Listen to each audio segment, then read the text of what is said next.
It's only a game. Why you have to be mad? What is up, heroes of Dominion? My name is Charlie. This is Hero War Central, and in this video I want to talk a little bit about this question that was submitted to me today, or actually 2 days ago, I suppose. I am thinking about doing a new series where I answer just, questions in my comments. So if you have a question, leave a comment on any of my videos with a question, and we'll, answer a question every day. Seems like we need to recover some of the old topics that we haven't talked about in a while. But in this instance, user HH9VZ9W08X has a question. Dante, Iris, Martha, Heidi, then either Sebastian or Mushy and Shroom. Which flag patterns to use? The problem is I'm free to play, so I can't get rid of any of those heroes. I'm not sure about which patterns to use besides dodge reduction. Any suggestions? I also don't have a lot of patterns, only 2 greens and 2 grays.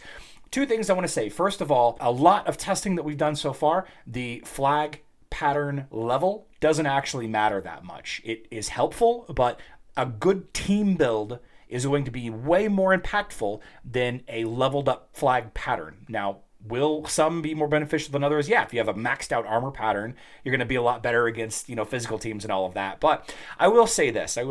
I think that you don't need to worry so much about what pattern to level up. I would probably focus on one of 2 things based on the team that you have. And the second thing before I get into that, if you go to my website, herowarcentral.com, I actually put together a blog post talking about Hero Wars, flags, and patterns. It's going to break down a lot of the information that a lot of people are going to have about flags and patterns, including my opinion on which patterns and flags to use depending on what team that you have. We'll talk about that in just a second.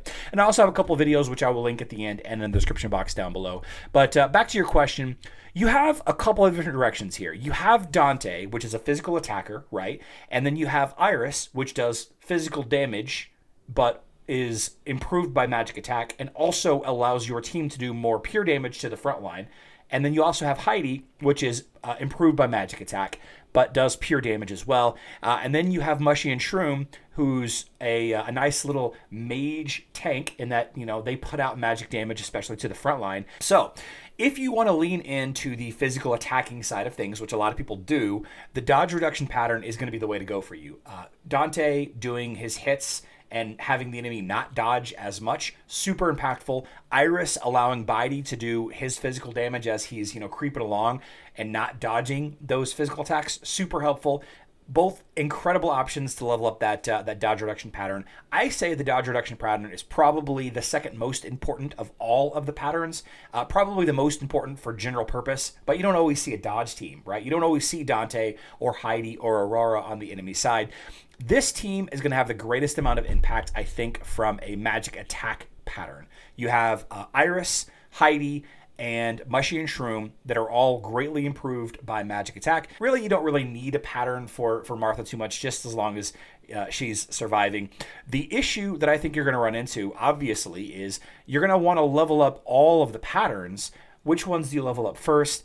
Your team doesn't really have a clear focus, right? It doesn't really, like the Heidi, Iris has a nice little combo, but Dante doesn't really fit with your team. He's just a good all-around damage dealer that can benefit from a physical attack pattern or, of course, the dodge reduction. I think leveling up the dodge reduction for now is fine, but I wouldn't overthink this too much. I would just, level up what you have, the dodge pattern, and I think you're going to be fine. Long term, you're going to want to have all 5 patterns leveled up. It's difficult as a free-to-play player, right? It's just really difficult. But you got an okay team, and I personally don't like Dante too much. But, if you like Dante, keep him in there. You got a tank, you got a healer, you got damage dealers. What more can you ask for? Like I said, guys, if you want to answer a question with my opinion, I'm not an expert, I'm an enthusiast, then let me know in the comment section down below. Just ask any question, and I will find it and answer it. I love you all.